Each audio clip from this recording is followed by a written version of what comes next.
A outra formulinha que a gente tem é a do lote econômico de produção.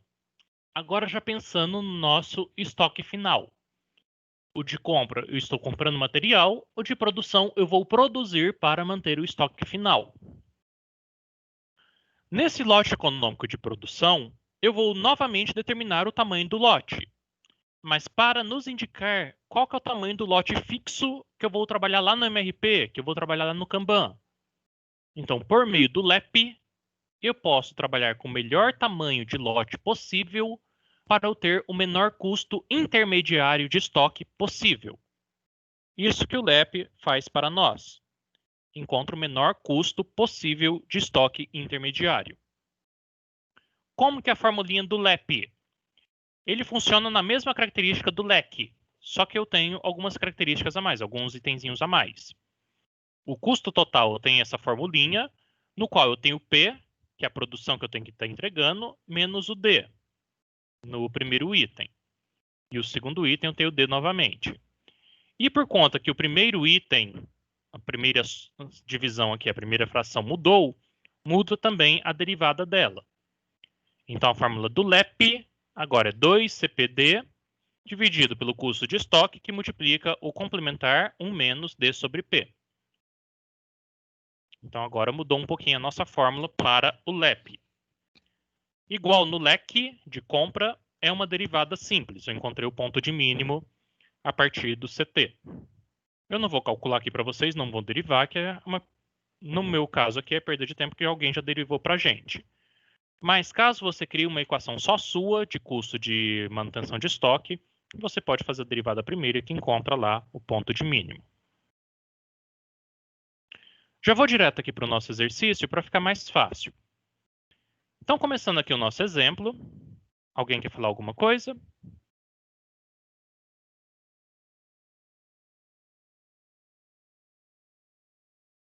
Bom, começando então o nosso exemplo, eu vou fazer igual exercício de física. Vou separar aqui os dados para andar um pouquinho mais rápido para a gente. Uma empresa de beneficiamento de arroz, está ganhando dinheiro agora, lógico, está caro pra caramba, produz diariamente 800 sacos de arroz. Então, eu tenho um nível de produção, que é o nosso P, de 800 sacos por dia, diariamente.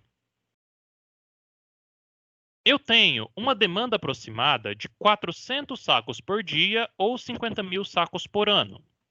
Então, nossa demanda tem dois valorizinhos aqui. 400, que é sacos por dia, ou 50 mil sacos por ano. Cuidado com as dimensões. Seu custo, aqui é a mesma demanda. Seu custo de pedido do arroz bruto às fazendas é de 500 unidades por pedido. Então, nosso custo de pedido, R$ 500 por pedido.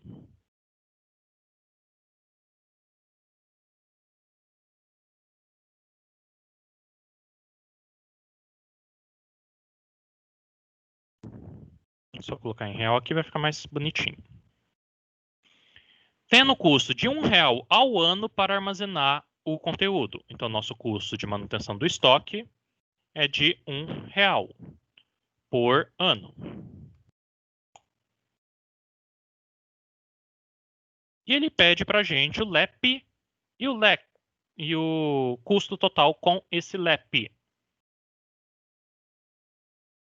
Então, eu tenho aqui os dados do exercício e tenho a equaçãozinha. Vou deixar ela aqui para cima para a gente. Começando, então, o cálculo do LEP, a gente tem que a raiz quadrada de 2 vezes CP vezes D dividido por C, que multiplica 1 menos D sobre P. Só que eu tenho alguns BOzinhos. Algumas coisas estão por ano, outras coisas estão por dia. Então, eu tenho que tomar cuidado aqui. Começando, vai ser igual a raiz, que é a raiz quadrada aqui no Excel, e vou abrir um parênteses para o numerador. Vou fazer esse parênteses vermelhinho aqui, que está aparecendo na tela de vocês, para o numerador. O numerador é 2 vezes o CP, que é por pedido, vezes a demanda. Qual demanda que eu uso? Por dia ou por ano? Como eu vou dividir demanda por custo de estoque, e o custo de estoque está por ano, para cortar ano com ano, eu tenho que utilizar 50 mil. Então, por esse motivo aqui, eu vou utilizar as 50 mil unidades nessa demanda de cima. Porque aqui está sacos por ano e o meu custo de estoque está por ano. Então, ano com ano, eu consigo cortar na divisão para ficar adimensional. Fecho parênteses do numerador. Dividido. Abro parênteses para o denominador. O custo de estoque, R$1 por ano, vezes, abro parênteses para esse parênteses aqui, 1 menos demanda sobre produção. A produção está por dia. Então, a demanda eu vou ter que puxar por dia para um cancelar o outro. Virar adimensional também. Então, aqui, demanda 400 por dia, dividido por 800, que é a produção por dia. Fecho parênteses desse 1 menos, fecho parênteses do denominador, fecho parênteses da raiz. Em vez de deixar aqui o 400 e 800, eu vou puxar por fórmula. Então, vai ser o B2, vai ser os 800, e aqui vai ser os 50 mil. E com isso, o nosso LEP deu que eu tenho que produzir os 50 mil sacos por ano de 10 mil em 10 mil. O que isso quer dizer? Eu tenho que soltar 5 ordens de produção de 10 mil unidades. Ah, mas eu produzo só 800 sacos por dia. Beleza, vai ficar com a ordem de produção lá um mundaréu de dia.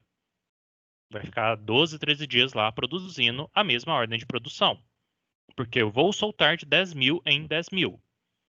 Por que eu vou soltar de 10 mil em 10 mil?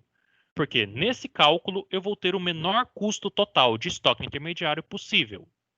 Qualquer outro valor desse tamanho de ordem de produção, desse nosso lote fixo de produção, vai me ferrar.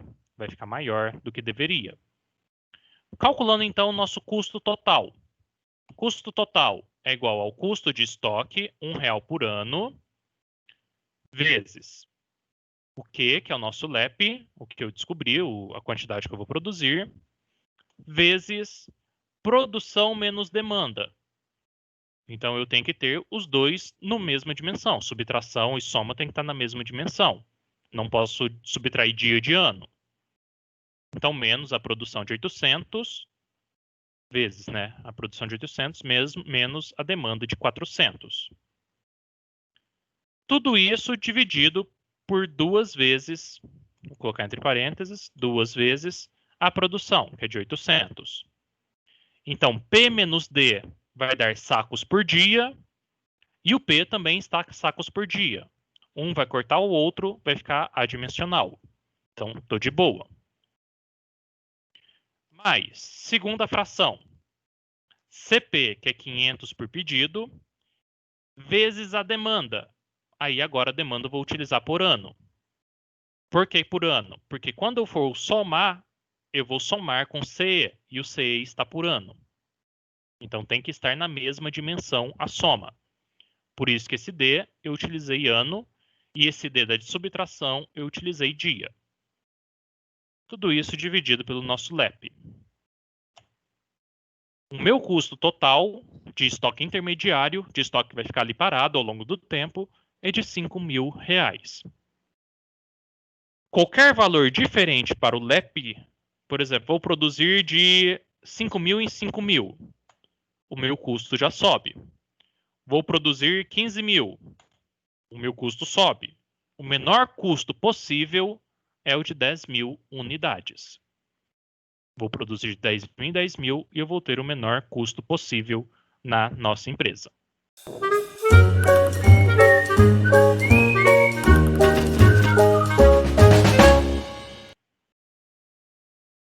O outro sistema que a gente tem, sem ser esse de LEP, que é o de reposição contínua, toda vez eu vou ter um pedido para ser feito, toda vez eu vou enviar a ordem de produção, é o sistema de reposição periódica. No sistema de reposição periódica, deu a data, indifere a quantidade que eu tenho no estoque, bateu a data, eu já peço. Então, é um pouquinho diferente do contínuo. O contínuo eu gasto, gasto, gasto, chego no ponto de reposição, aí que eu vou mandar comprar. O periódico não, ele dá a data, já solta a compra. Então, por exemplo, você está alugando a Netflix. A Netflix é um sistema de reposição periódica. Todo mês você tem que pagar, é um aluguel. É a mesma história aqui, só que com produtos. Em vez de aluguel, eu estou comprando periodicamente. Então, passou o tempo, determinado tempo, lead time, tempo qualquer, eu compro o pedido. Indifere o tamanho do meu estoque. Qual que é a quantidade que eu compro batendo aquele tempo? Vai ser a quantidade para eu chegar no limite do meu estoque. Então, por exemplo, aqui nesse gráficozinho. Nesse gráfico, eu tenho a linha que representa o meu estoque e o tempo, que é o nosso eixo X. Eu vou gastando, gastando, gastando o estoque até chegar no fim do mês. Bateu o fim do mês, eu vi quanto que está meu estoque, vou fazer o pedido para encher o meu estoque, para chegar no máximo. Até o pessoal produzir, que tem o lead time deles, eu continuo gastando. Chegou o pedido, eu reponho o estoque. Não vai chegar no máximo por quanto que eu gastei um pouquinho. Continuo gastando, gastando, gastando. Cheguei no fim do mês 2. Tenho determinada quantidade no estoque e determinei o estoque máximo. Compro para chegar no estoque máximo. Continuei gastando, gastando, gastando. Chegou o pedido. Reponho ele. Gasto, gasto, gasto. Chegou o final do mês. Peço a quantidade para encher o meu estoque de novo. Então, quando a gente tem o sistema de reposição periódica, a gente lida com estoque máximo e a quantidade que a gente pede é por meio do total para chegar nesse máximo. Então, tem a diferencinha do outro. Em vez de fui eu voltei, né? Isto. Existem algumas formulinhas aqui, eu não vou focar nelas, por conta que vocês ou já tiveram lá em estoque, em logística, ou vão ter lá em projeto de fábrica. Aqui, o PCP, no máximo, vai lidar com esse estoque máximo. Vai dizer qual que é o estoque máximo que a gente tem que ter na empresa. Que tem uma formulinha básica, demanda média, que multiplica lead time médio, vezes o I, que é o intervalo de quanto em quanto tempo que eu compro, mais o estoque de segurança, que é aquela formulinha que a gente já tinha visto. Algumas outras práticas de estoque que o PCP pode lidar. Não existe só o leque LEP, não existe só curva ABC, não existe só essa revisão periódica. Existem várias outras formas de lidar com o estoque, principalmente agora que a gente está na indústria 4.0. Quais são as outras formas que vocês podem estar brincando como PCP da empresa? Eu posso trabalhar com estoque consignado, que é aquela ideia que eu falei para vocês de já comprar, mas deixar lá no nosso fornecedor, que é o estoque no canal. É uma ideia para eu não precisar ter custo de estoque. Eu não preciso alugar um lugar, não preciso do almoxarifado, do almoxerife. Eu deixo meu estoque no fornecedor. Quando eu precisar, ele me entrega. É um jeito. As montadoras no Brasil já fazem nesse formato. Eles compram e deixam lá no fornecedor as peças. Ferra com o fornecedor, porque ele vai ter que dar manutenção nesse estoque, mas a montadora está de boa. Se não quiser ser fornecedor, vai embora.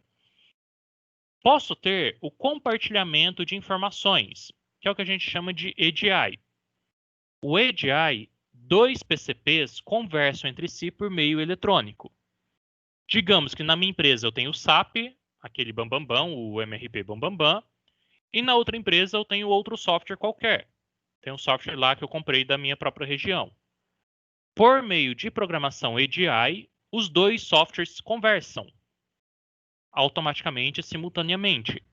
Ou seja, o software da minha empresa conversa e já faz o pedido e a programação de produção no software do meu fornecedor, sem precisar ficar trocando papelada, sem precisar ficar trocando e-mail. Isso a gente chama de EDI. Pode parecer algo muito avançado, mas existe desde a década de 90, já faz 30 anos que isso existe. Podemos também ter os códigos de barra e chips de rastreamento. Com a indústria 4.0, a internet 5G, vai ficar mais comum, em vez de código de barras, a gente ter chips. E só dar um clique lá no tablet, lá no computador, eu já sei onde que está determinado produto. E até mesmo um robozinho vai lá puxar para mim. Nem eu preciso ir lá pegar o material. O próprio robô já traz para mim o produto que estiver naquele endereço. Posso ter o Quick Response ou Cross-Docking. Ambos são sistemas de reposição rápidos. Basicamente, é como se fosse um centro de distribuição entre os fornecedores e os clientes. Só que é um centro de distribuição muito rápido, que eu não preciso ficar com estoque no centro de distribuição. Já chega o caminhão para despejar o produto, já está saindo o caminhão com o produto a ser entregue, com o produto já picado. Isso a gente chama de Quick Response ou Cross-Docking. Temos ainda o VMI, que é o estoque gerenciado pelo fornecedor, a ideia invertida do AGI. No VMI, o fornecedor tem acesso ao seu SAP, ao seu software. O fornecedor viu que vendeu muita coisa de um item, ou comecei a produzir muito de um item, eu já produzo e já te entrego sem precisar de você me pedir.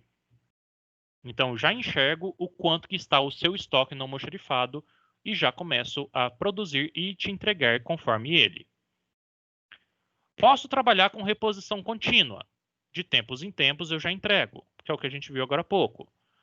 Posso trabalhar com reabastecimento cooperativo.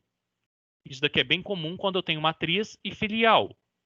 Eu não preciso entregar todos os produtos em determinada filial. Eu posso deixar no meio do caminho e daquele meio do caminho, daquela filial do meio do caminho, eu reponho a filial do fim do caminho. Por exemplo, a Drogaria São Geraldo aqui em Passos. A Drogaria São Geraldo tem loja até lá em Goiás. Então, em vez de eu ter estoque grandão em cada uma das lojas, não. Eu mantenho o estoque grandão lá em Uberlândia. Precisei em Goiás, é só chegar. Precisei em Araxá, é só chegar. Então, eu tenho um meio termo, esse estoque compartilhado. Tem os próprios centros de distribuição. O Magazine Luiza, por exemplo, há 10 anos, ele criou 50 centros de distribuição no Brasil inteiro. Ele cansou dos Correios e criou a própria logística dele para facilitar o controle de estoque. E mesmo investindo em centro de distribuição, ele reduziu o custo dele de estoque e conseguiu entregar mais rápido o pedido para o cliente. Tanto que hoje o Magazine Luiza é o que compete pau a pau com os Correios no Brasil. E a Amazon, que é o outro que está investindo agora, está copiando o modelo do Magazine Luiza aqui no Brasil para ver se funciona, que vai ser outro concorrente de logística. Posso trabalhar ainda com overbooking. Overbooking, eu vendo mais do que eu tenho.